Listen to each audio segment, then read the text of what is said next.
Watch that right there on the floor.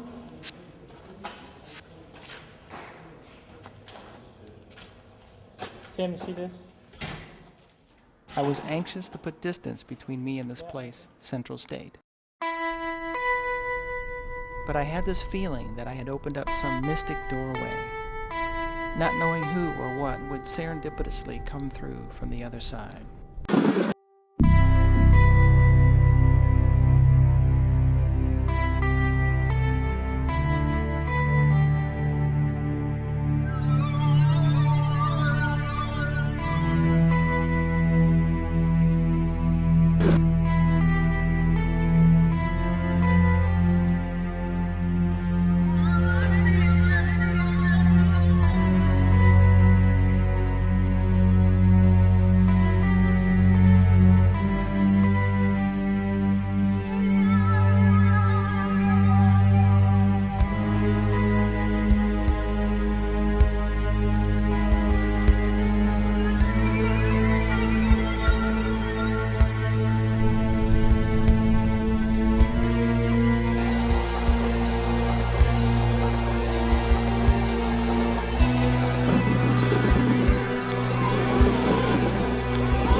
Often places familiar in the present seem to resonate with the past.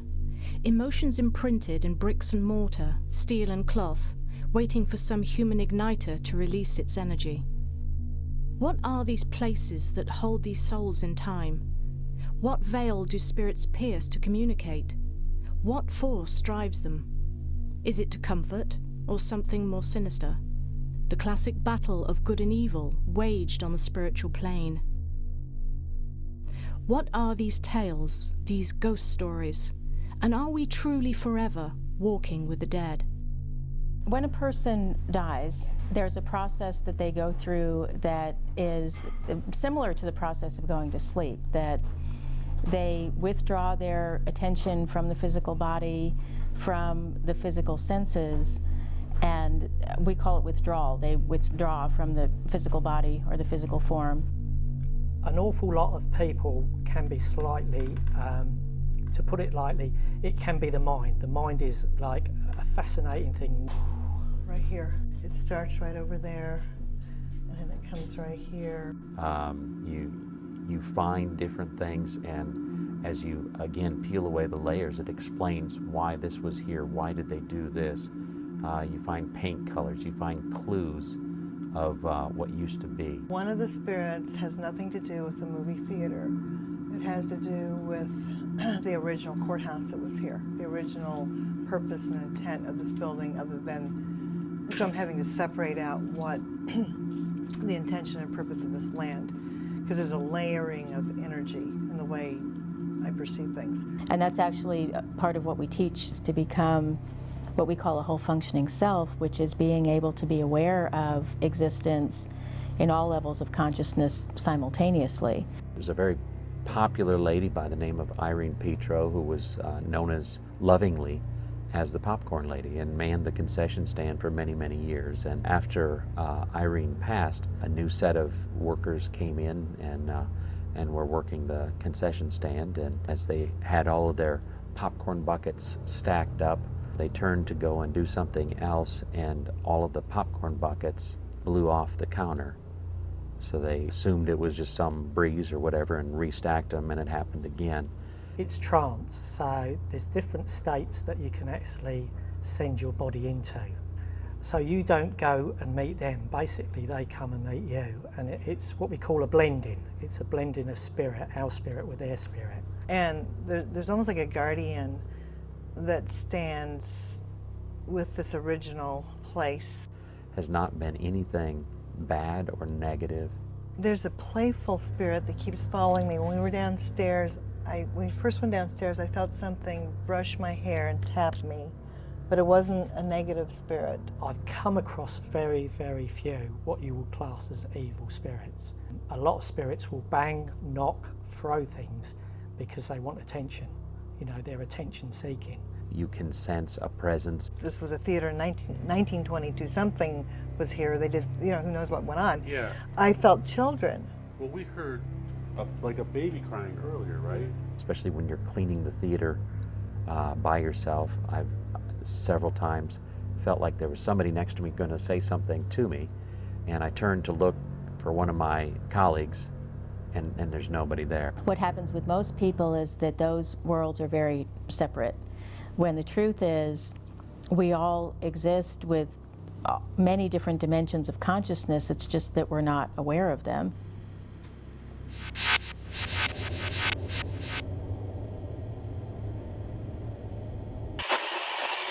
It's a witch's circle. What have you heard about it? Area supposedly used by black witches, those dabbling in the black arts. Seances on Halloween or full moon nights. Okay. Like tonight? Mm-hmm. Okay. It is multidimensional. It has 7 levels. And I think the experience that most people are the most familiar with is the relationship between waking state and sleeping state. That when somebody goes to sleep, they're not dead. However, they're not aware of what's going on around them physically if they're in a deep state of sleep. So it's not that there's anything wrong with their sense of sight or hearing, but they're not aware of the sights and sounds around them, and they're alive and they exist in a different realm or a different dimension. Not seen anything yet.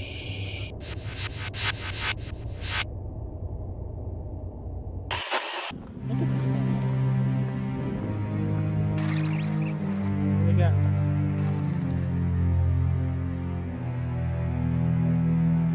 I had a 35mm camera on a tripod. I had high-speed film. I had 1,000 speed film. Set my 35mm camera because we knew somewhere here was the issue.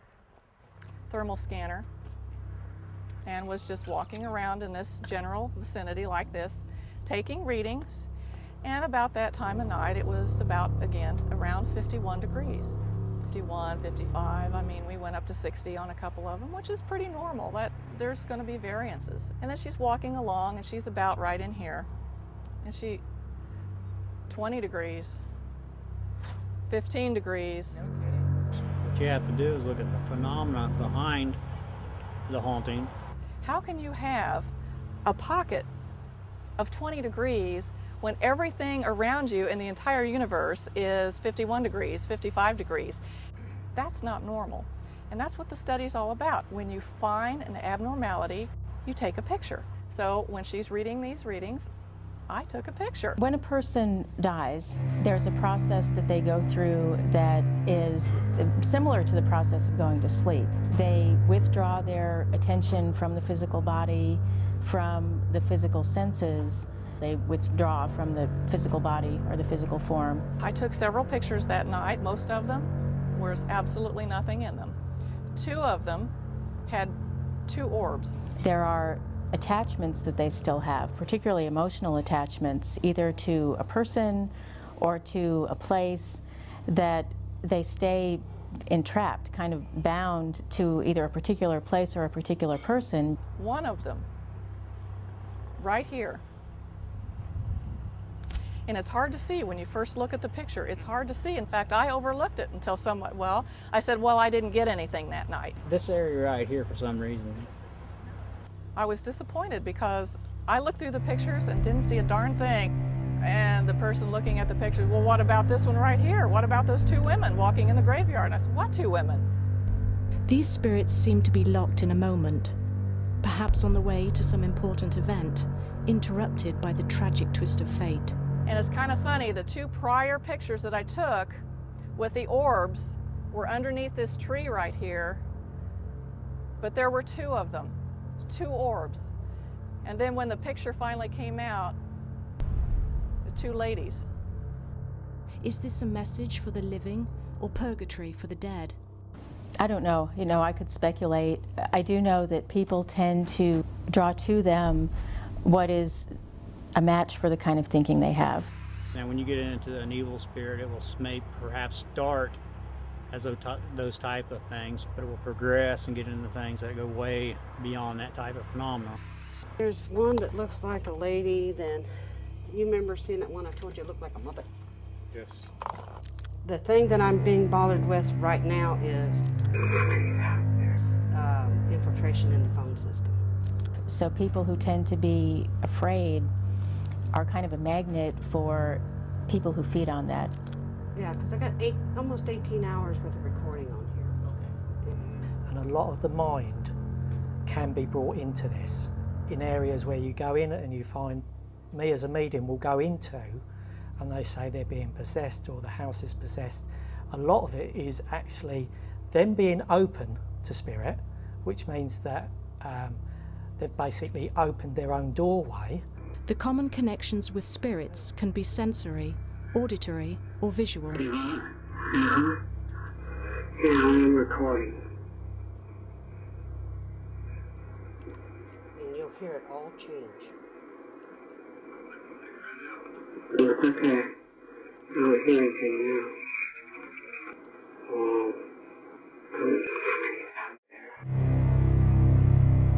What?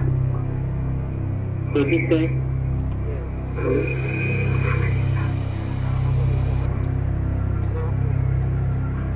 You hear it? What did you say? See, she's talking. They're talking, but it's not him. But I thought it was him, but it was not. I was hearing them talk. And so then I say, what did you say? And he said, I said nothing. And here it was them talking, but at the time I couldn't understand them. So you don't go and meet them, basically they come and meet you. And it's what we call a blending. It's a blending of spirit, our spirit with their spirit. It's as if the animal can smell or feel the fear of the person, and so they attack them. Are you there?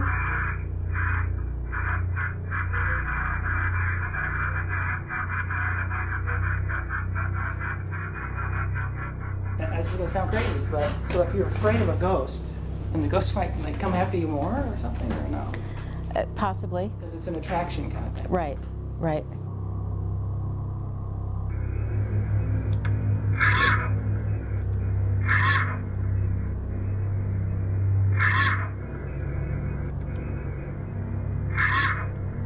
don't know what he's saying. I mean, it's foreign language to me. I don't know. I mean... And again, it's discipline. It's discipline with this as to how much the sitter, the trance sitter that's sitting, allows that person to come forward. Full trance would be totally overtaken where the person would actually stand up, I think would be of the spirit that came into that person.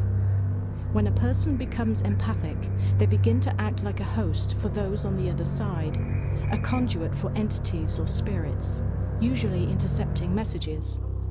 But as it accelerates, the empathic host can take on the emotions and feelings of these spirits, and in some ways become controlled by them. Unexplained vocalizations progressed over the years, getting louder, and some gradually more understandable, as if the spirits were learning how to communicate with her. But this was not friendly chit-chat. This was an angry spirit out to harm in any way it could. Judy has reported grey mists in the house, doors slamming, and has even been badly scratched by something that still lingers in this world.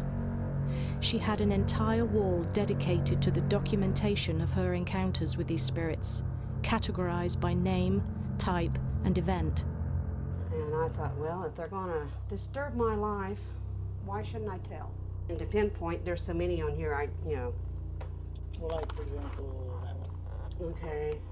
So that's where, like, most really good trance mediums will sit with one particular person. Like I said to you earlier, like I have a nice English gentleman called Nigel. He sits with me all the time, and because he comes in, he goes out when I ask him to, he's got a very good, if you like, he's able to use my voice box better. It says here the recording gave proof of the evil spirit of being in control. He was giving commands to others what he wants, but would now allow of being told no. Again, you have the law of attraction and the law of invitation.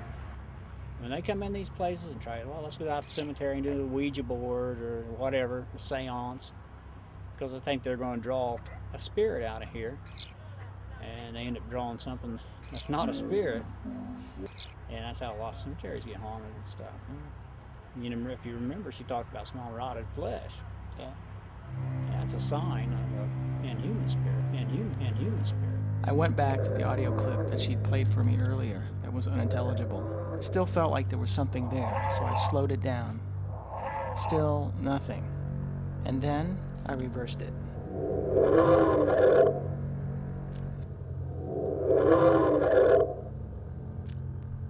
Does this recording seem to say murder? In further conversation with Judy, it was revealed that a murder-suicide had taken place in the house. A distraught, crazed husband killing his wife and daughter, and then hanging himself in the living room. Recently, Judy demolished the old structure and erected a new home. She had hopes that things would be gone, but the hauntings got worse, unleashing even stronger energy when the earth filtering the deep for 150 years was disrupted. That's a small spirit. How do you know when to take these photographs? You just feel like? When I would go out, I could feel and I could tell where they was at.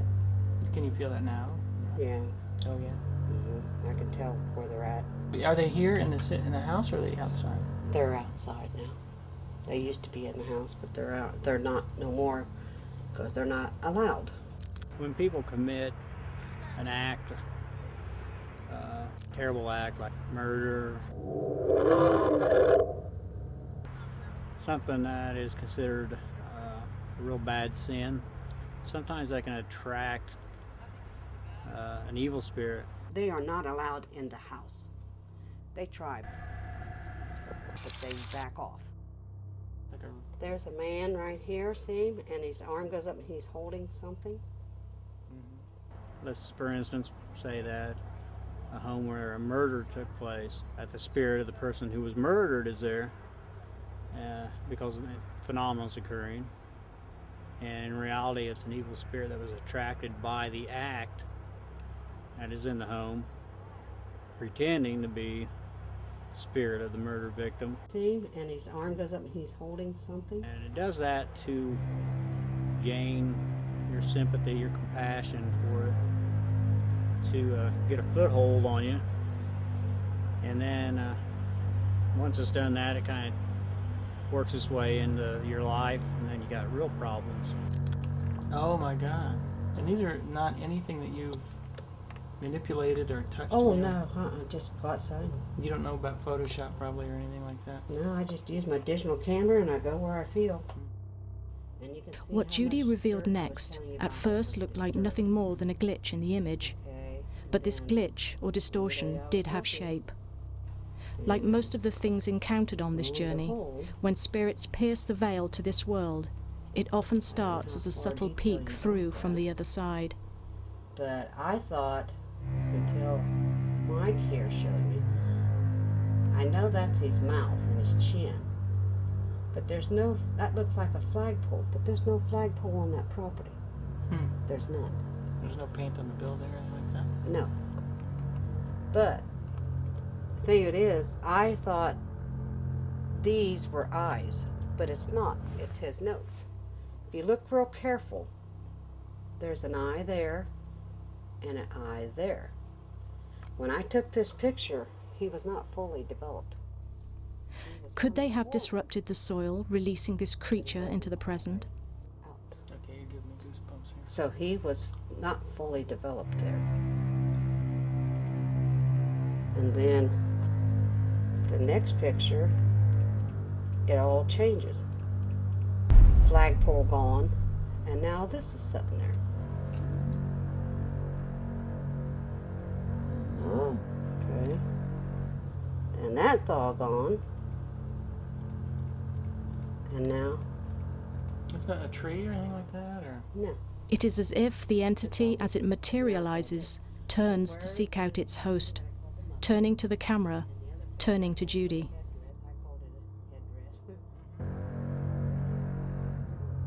Judy believes it is the land that is haunted, and any structure on the land will become haunted also.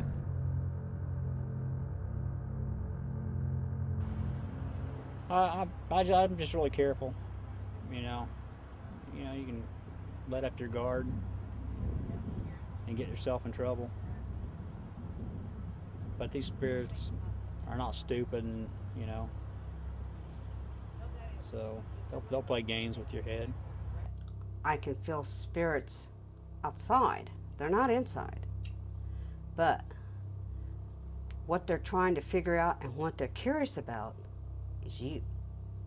They're wanting to find out what you got and what you're doing. You might feel something brush up against you, but they're going to leave Mike alone, they're going to leave her alone. You're the person. You're the one. I wanted to find out more about what Judy had captured with her camera. I had seen that image before in some obscure textbook on mythology.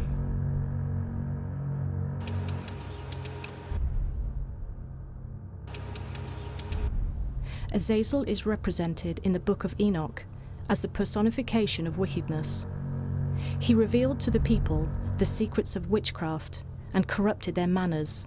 When I took this picture, he was not fully developed.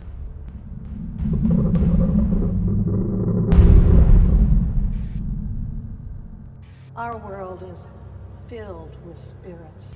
There are the evil spirits, and then there are those very good spirits. Because the truth is, none of us is alone. We're always connected with each other. I mean, what every person thinks affects everybody else. Hello? Not all spirits mean us harm. There are those that protect and comfort. It's very real to experience something that's beyond the physical body, that we all have an influence on each other, that there's a certain responsibility in that as well as a kind of comfort in it, I think.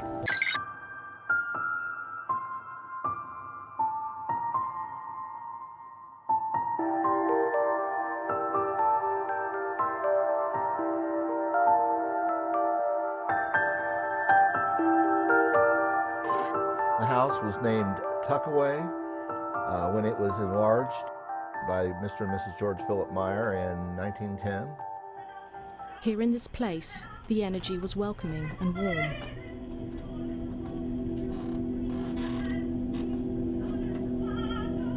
It was a friends book club, and there were tons of people. And I knew nothing about the house, what the house was about. It's because it is tucked away in a forest of trees. But sometime during the night, I'd come upstairs to use the restroom. 3 o'clock in the morning is the spiritual hour. And I was standing over there at the landing. Was once considered to be an Indian burial ground and a holy place. And I remember looking up around here on this wall, and I started feeling like just very light-headed. This was a salon in the Midwest where artists, writers, actors, playwrights, movie stars, scientists. I felt like I was in a different time period or something. All of a sudden, I got the biggest chill that I've ever felt in my life. My friend Jennifer walked out of the restroom and she said, "What? What was that?"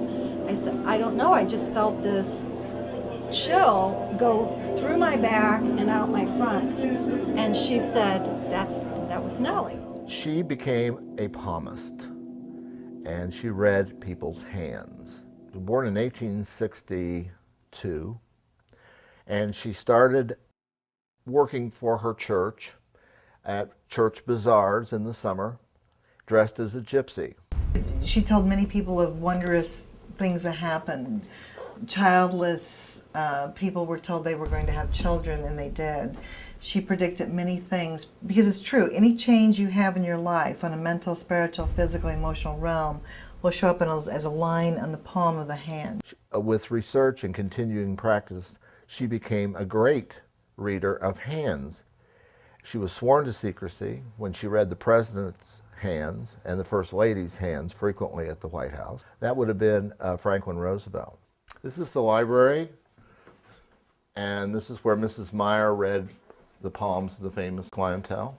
A formal request from the Library of Congress asking for Nellie's work. Franklin Roosevelt and his wife, Eleanor, asked that 137 autographed photographs be placed in the Library of Congress on permanent display. She was often a guest in the White House.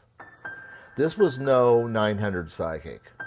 This woman treated her art as a science, and she helped the FBI figure the science of fingerprinting. She had 2 secretaries just to handle her daily correspondence. It's very scientific, the hand. The left hand is the past or your potential, and your right hand is what you're doing with it, unless you're opposite hand oriented. And when I feel her energy, I mean, she's showing me something. Lots of tears were shed in this room. Lots of laughter was in this room. Great secrets, great world secrets. It's very interesting. I believe that when she spoke to the political people, it's like the ancient oracles, where the people that were heads of state would come and ask the oracle. But this was a different time and a different place. This was like the modern day, at the turn of the century oracle.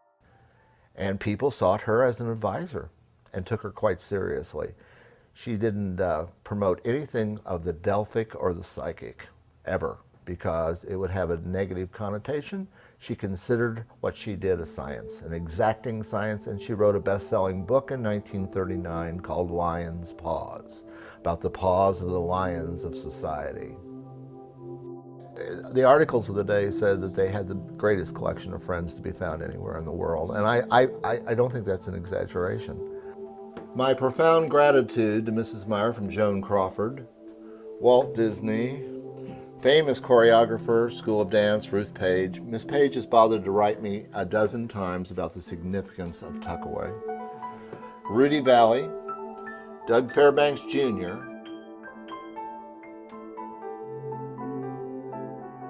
Rachmaninoff gave a concert here in 1941 in this room. Walt Disney gave original cartoons drawn by him to her. This is the last house Carol Lombard was ever in her life, and this is the last photograph she left, was Mrs. Meyer before her death. She was warned at that door of impending danger. She was here on a war bond drive, spoke to many thousands of people from the circle. She didn't heed Mrs. Meyer's warning. She took a flight out to LA that afternoon, and it crashed, and she was killed. One of the most glamorous, and from Indiana as well, from Fort Wayne. There is no linear time in this home. It's truly, when you walk in this house, you're in present time. The past, present, future happen all at one time. And that's a beauty. That's the most absolute beauty of this home. And this house loves parties. This is a place for people to gather. It's like a Paris salon. Albert Einstein came to this house, a skeptic, according to the press of the day, and left with a certain sense of wonder. I think the entire house is haunted. I'm even afraid to go to the basement, Dan, at 3 o'clock in the morning. No way. 3 o'clock in the morning is the spiritual hour. Yeah, no, it was like something came in from behind me. No, I don't ever mess with, no. We agreed to meet here, and I took her arm and we strolled around the house. She pulled some pictures out of the interiors taken in 1922. She was embarrassed by the condition of it, and she wanted to check me out. Well, finally she produced 2 keys and we walked in these double doors together. But it felt like I was entering another time zone. There were trunks and boxes in it. And it was all about to go to the trash if I hadn't gotten here right at the 11th hour. A very important piece of Indiana history would have disappeared. A woman's entire life is here in papers and photographs. She passed away here in 1944. I did rent rooms for almost 3 decades, but oftentimes ghost stories would happen to people who never met, who were from different parts of the world, but they would repeat the same thing. So there was almost a scientific feel to my life. Sightings. For years, we saw Mr. Meyer standing at the top of the stairs in a white linen suit. He wore and used a monocle, which hung around his neck. He had a white mustache. I mean, everybody saw him. Then he seemed to disappear after a while. I'm very social. I have lots of parties. My father was a pilot in World War II, and he doesn't even believe in ghosts. He saw him. One bedroom belonged to Mrs. Meyer, and later to her niece Ruth, who sold me the house. It was the hardest to rent.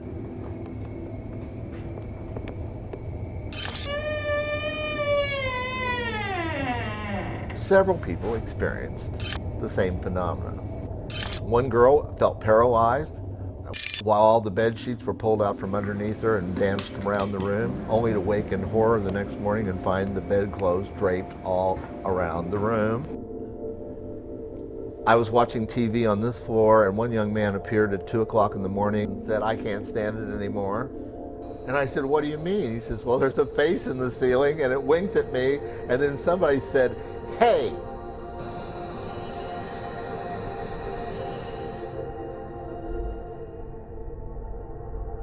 I think the entire house is haunted. It's a feeling, that's all I can explain. It can be a very welcoming home, but it can be moody too.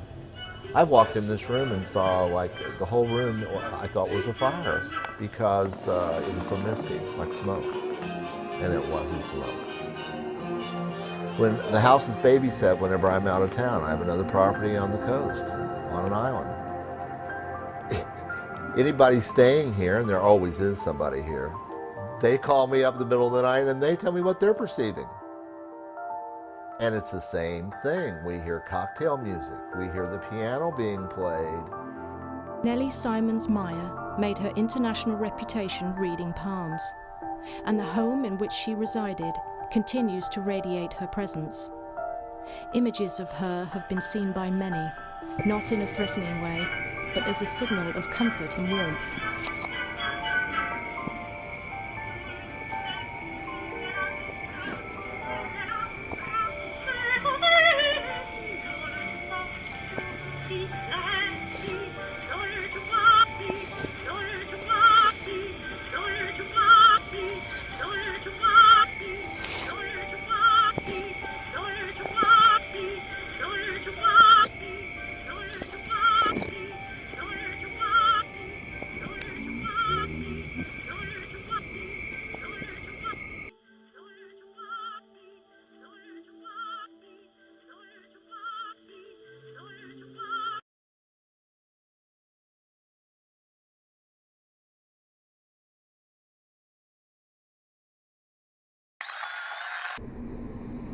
I closed down February 12th, 1992 was my last day of operation. Once a bustling hub of entertainment and laughter, it now stands silent, but for one voice. But after my son had committed suicide, May 17th, 1992, I kind of threw the towel in. I didn't feel much like doing anything. I was in bed for 3 years. My friends picked me up to take me grocery shopping, and I had to feed the cats. I didn't have as many cats then as I have now. I think I had 7 cats. I lost 42 pounds in a very short time, but I stayed in bed for 3 years. The home of happiness. That's how Carl Lemmy Jr., president of Universal Pictures, described the Rivoli Theater in 1927. So that you can go on the patio. I'll be sure the cats don't go on the patio. Here. As the theatre sits empty, the sound of one man's footsteps echo within its crumbling walls. Charlie stands vigil over the once grand theatre, still hopeful that it will be resuscitated. In the house. Believe you me, it's a task here with 31 cats I have. There's 9 next door. There's a few that I haven't named yet. They're other personality traits. The last patron has long since exited, save for one, Lady Rivoli, a spirit Charlie sees regularly, appearing in the first few rows of the theatre, as if waiting for the start of the picture show. Jonas Chrysostomus Wolfgangus Theophilus Mozart was his name. Believe it or not. by Charlie Chulchian. Well, I was at the rewind bench, as I am right now. I saw in my peripheral vision the lady who was my administrative assistant also lived in the building. And I asked her for my yellow handled screwdriver.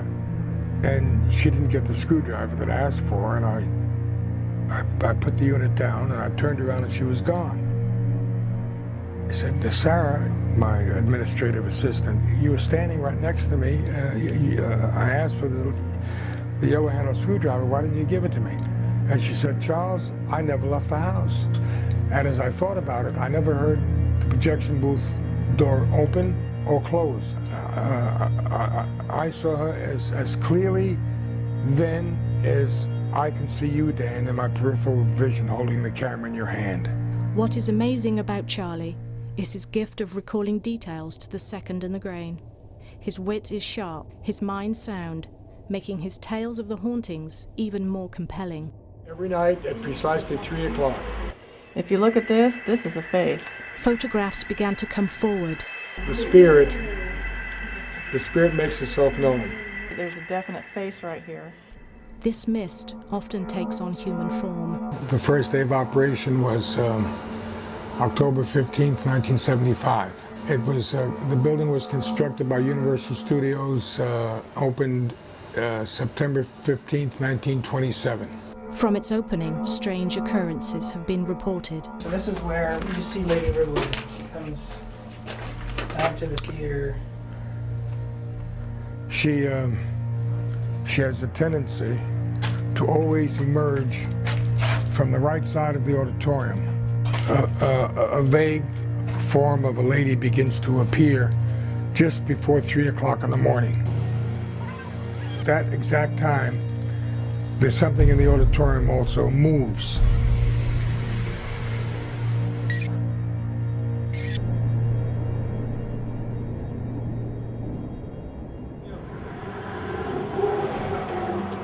Charles Richard Chulchian, the first, the last, and the only one. Thank God for that. And where are we now?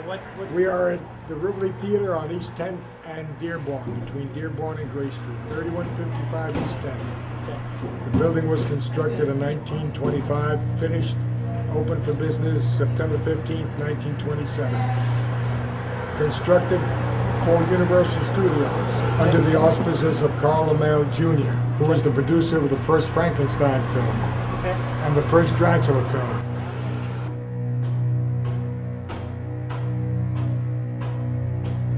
When I hired a cashier, if the building did not like the cashier for one reason or another, the hot water faucet in the mop room turned off by itself. By itself. If you turned it on, it would turn off by itself. Mm-hmm. When the cashier was gone, it was just fine. Mm-hmm. All right. Yeah, because Wait, no, we gotta have. All right. I don't know how to get the cats back in the house once they're on the patio. I'll just hope sometimes it works.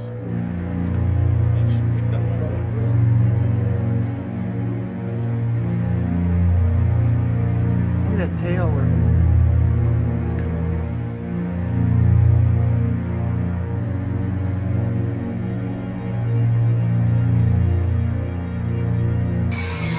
When I first came into the building and I heard stories from those who worked in this building in the late 20s and came in as came in as patrons in the 30s, I thought they were a little off the wall. They were not playing with a full deck until I experienced it myself. Another interesting thing is that everybody who was in this building, including Universal Studios, had problems with maintenance. Everybody. Everybody. They could not get anything repaired except yours truly. Another face above yes, there's faces. Here's the eyes, here's the nose, here's the mouth. You have to see it. There's a definite face right here.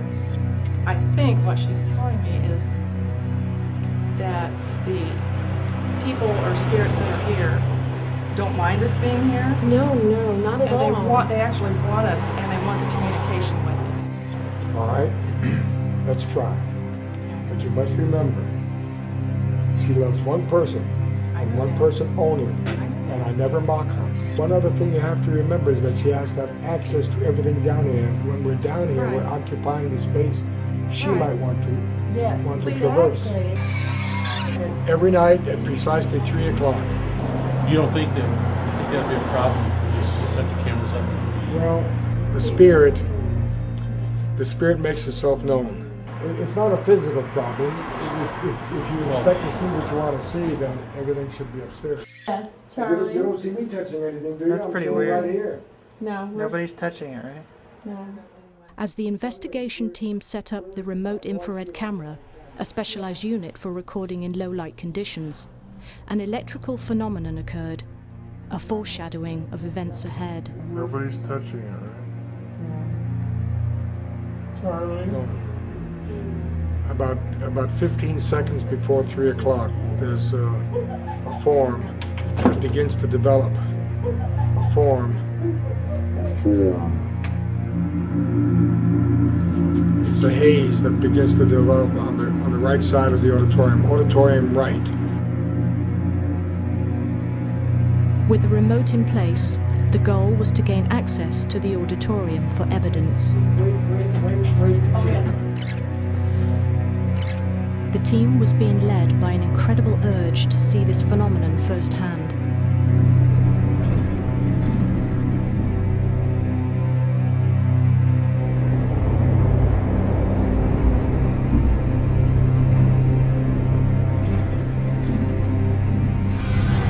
As we moved further into the auditorium, it was like we had found the sunken hulk of the Titanic.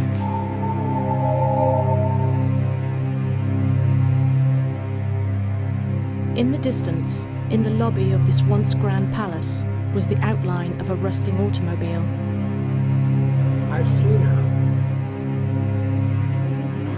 About 6 rows from the front. It's a haze that begins to develop on the right side of the auditorium. Auditorium right. Was this here in the same tradition as the House of Blue Lights, a coffin for Lady Rivoli? Had the team discovered something grislier than they expected?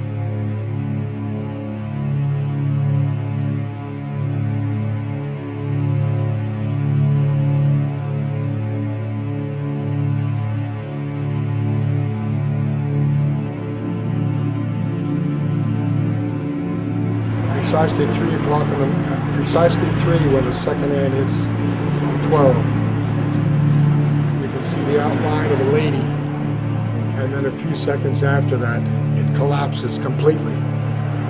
But while it's intact, there's a noise in the There's something in the auditorium also moves, or at least you can hear it.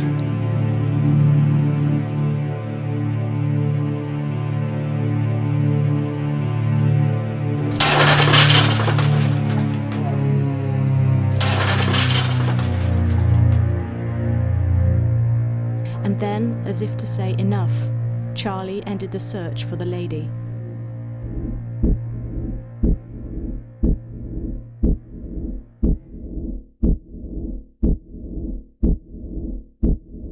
And if I'm lying to you, my tongue should be cut from my mouth, from my head.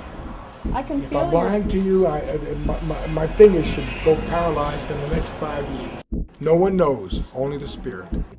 Have we witnessed the spirit of Lady Rivoli, or simply moonbeams piercing through holes in the crumbling roof of this once magnificent structure? That's her arm, and here's an arm, her head. Why does she appear here at the same time and place? I'll tell you where she's buried. On the west side of the building, close to the sidewalk. There's one casket still in this ground. This was an old Indian burial ground. This city had many Indian burial grounds. It was an Indian city, like many cities throughout the entire nation. And she likes me.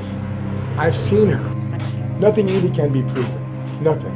The only absolutes are death and the speed of light. Everything else can be disputed. Everything. Even the spirit can be disputed. This was 3 o'clock. What was great and magnificent is now on its last stand against the elements. Unsafe for human habitation, the Rivoli breathes its last breath. Pride today So tomorrow you can say, what a lovely yesterday. An imp is a demon from hell. I can feel spirits outside. They're not inside. But what they're trying to figure out and what they're curious about is you. They're wanting to find out what you got and what you're doing. But they don't like what you're doing. They like it here. They're going to leave Mike alone. They're going to leave her alone. You're the person. You're the one. You took the back roads. How are you? I've heard about you, Marilene. It's nice to see you. This is Dan. Hi. Nice to meet you. Owner of the jail. That's what I've heard. I'm very curious about this now. We are too. And after you and we your had last brother time. live there. Yep. I understand. Up there is the day 1879.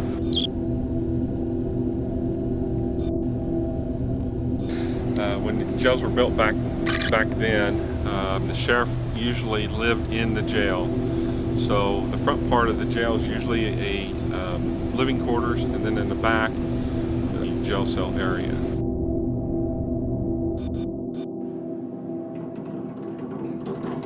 Put the prisoner in, and then that way they can't jump out when you open the door. In areas where you go in and you find, me as a medium will go into, and they say they're being possessed or the house is possessed, a lot of it is actually them being open to spirit, which means that they've basically opened their own doorway, and an easy way of doing that is using, like a crystal ball, tarot cards, just messing around. They can actually open a doorway up.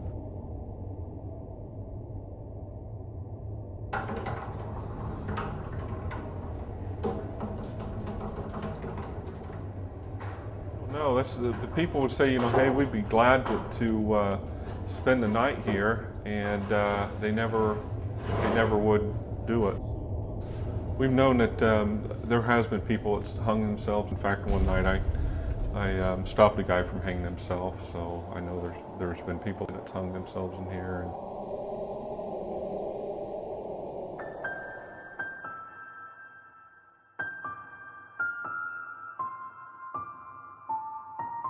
It has been said that the closer you get to the spirit world, the more present time seems to blend with nature. Things that seemed odd now feel normal. Do you ever move around up here and all of a sudden get this really close claustrophobic feeling? Sometimes that's the other side.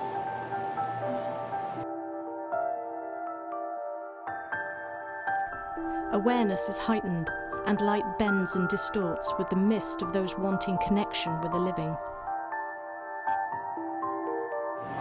The ghosts, yeah. That's what I'm hearing. We'll lock them up if they... Well, the one that said crybaby? Yes. Oh, okay. Air takes on weight, and a sort of reverent silence becomes the sound.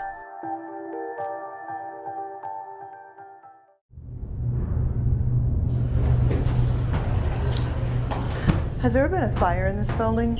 No. Whew.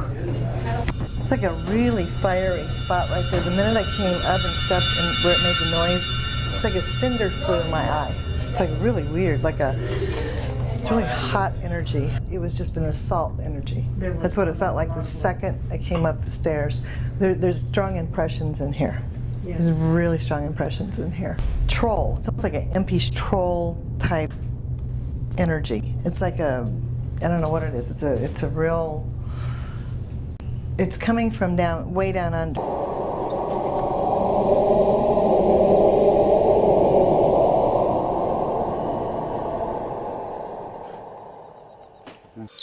Well, there's been many people held in here there's strong impressions in here. Touch that bar. Touch right in there. Well, it's just vibrating. It's just totally vibrating. That's wild. It's like an electrical charge. Yeah. Thread. Yeah. There's so much energy of people. Picking up 1930, 31. It's almost like a bad boy wannabe, like a baby-faced Nelson type of person was in here. John Dillinger and his gang was in here back in the 30s. That glamorous kind of, they glad to get hold of something. I feel like he's trying to not take me over, but, you know, make me feel what he feels. So, okay, you become me. You feel this. Do it. And I don't want that. And I get a combination of people standing there looking out, wanting to be free, to people being chained there. I think this is what I was pulling from down in the very bottom. He's getting angry. You okay? Horrible. What he felt. Is he still bothering you? Yes. Wow. Did you feel it go by you?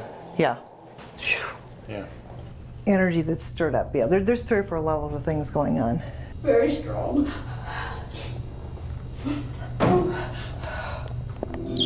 We ask this shaft of light to go deep down into the center of the Mother Earth and cleanse and heal this level of this energy.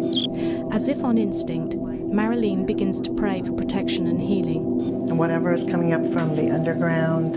What was this energy that was released? We ask this shaft of light to go deep down into the center of the Mother Earth and cleanse and heal this level of this energy.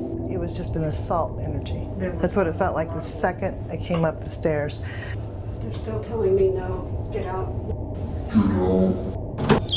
And whatever's feeding off of the pain and the suffering and the trapped fearful energy that was in here is what's saying no.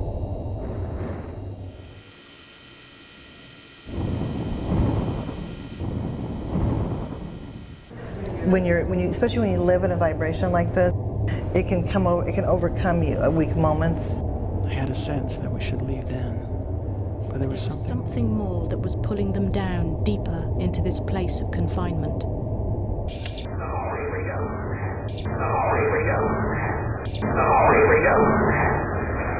And seemingly, another spirit answers.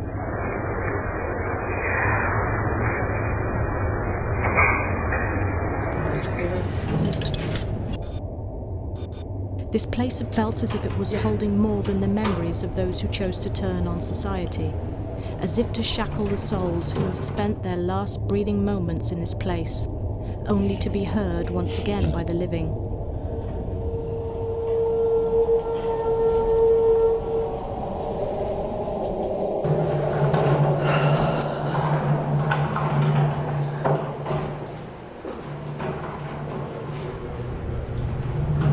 Never any escape from here without help. So it was a very secure place. The walls are solid granite.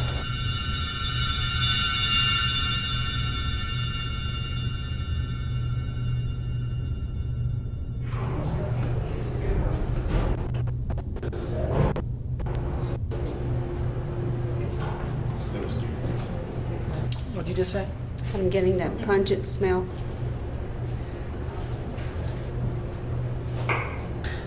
That smell followed, and now it's back down here.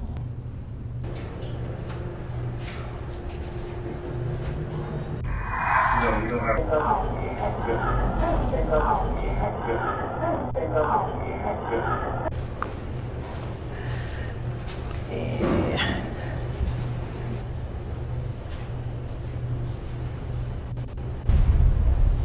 This reminds me of the room in Central State where we saw the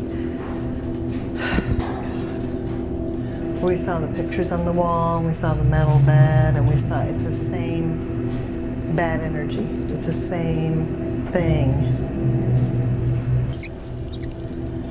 Yeah, it's the same thing. There's death in here.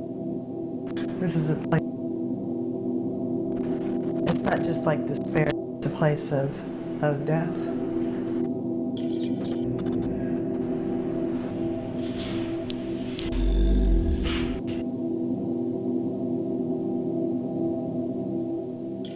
There's at least 3 people, it feels like, that died in here, that actually died.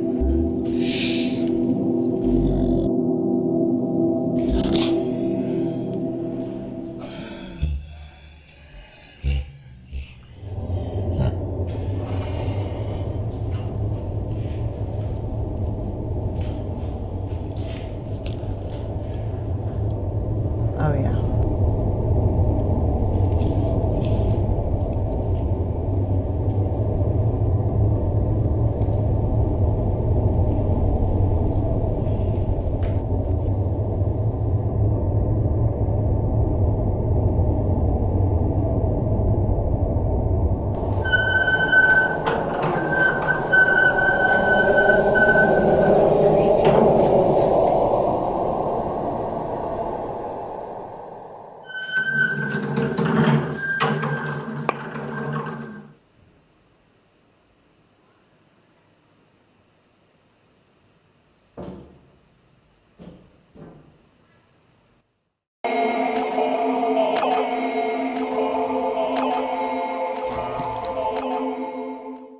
Troll. It sounds like an MP's troll type energy. It's like a, I don't know what it is. It's a real.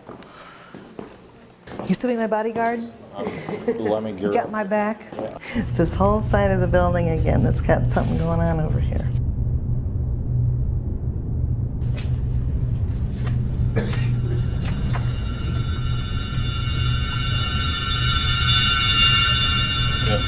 Then it turns clear to very end. Where does it go turn into? We don't know. Then it turns, goes clear back to the other end. It's all hollow. Wow. Really? So yeah, from there on over. So, wow. And we can't find a way in. So what do you mean you can't find a way in where? Well, I mean, it goes. Said, well, they can't have people like in the dungeon anymore, and they can't have people. Unexplained audio interference seems to signal an encounter with the spirit world.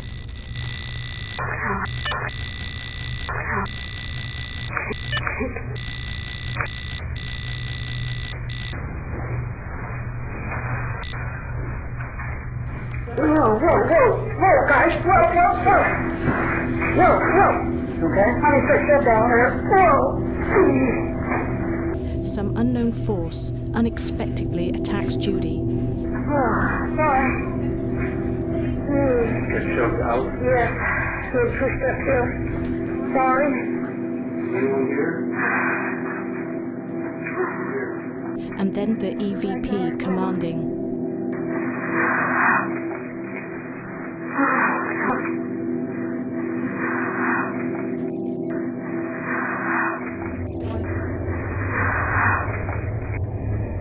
It was just an assault energy.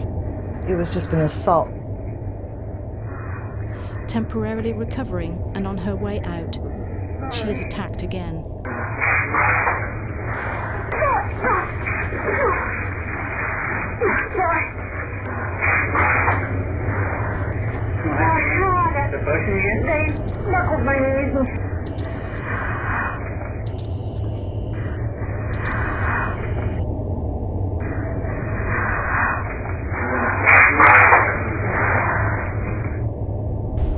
Are we witnessing the energy that Marilene sensed earlier?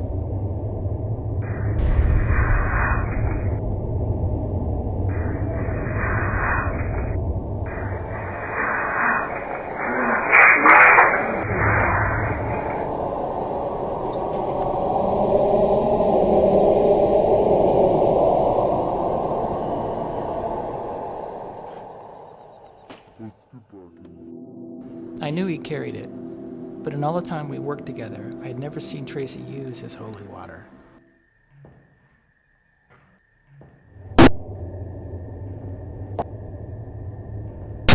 Even though it would be weeks before the footage was analysed, that human sense of danger was on full alert.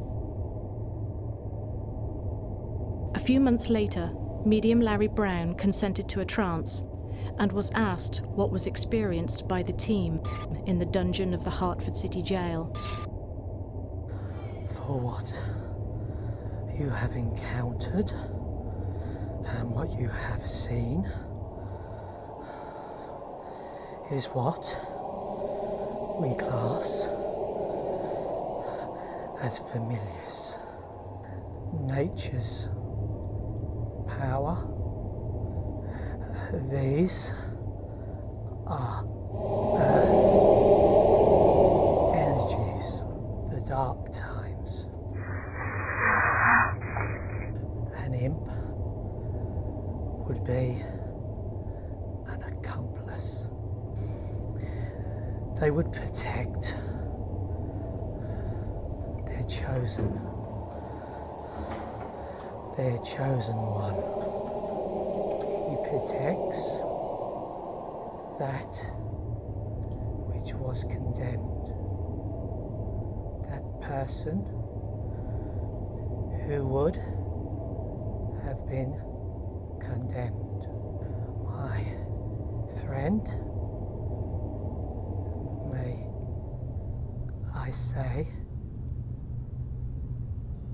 this is only the beginning.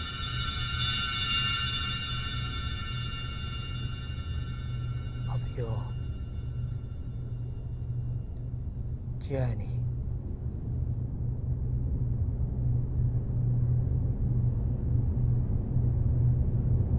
That plate, Mike? Yeah, it's Expedition. 2221. That's too new. He's got it's a 96. That's too new. 1023 as well. 2221. You want to head over to Bozart? Yeah. Okay, we're in there.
Here.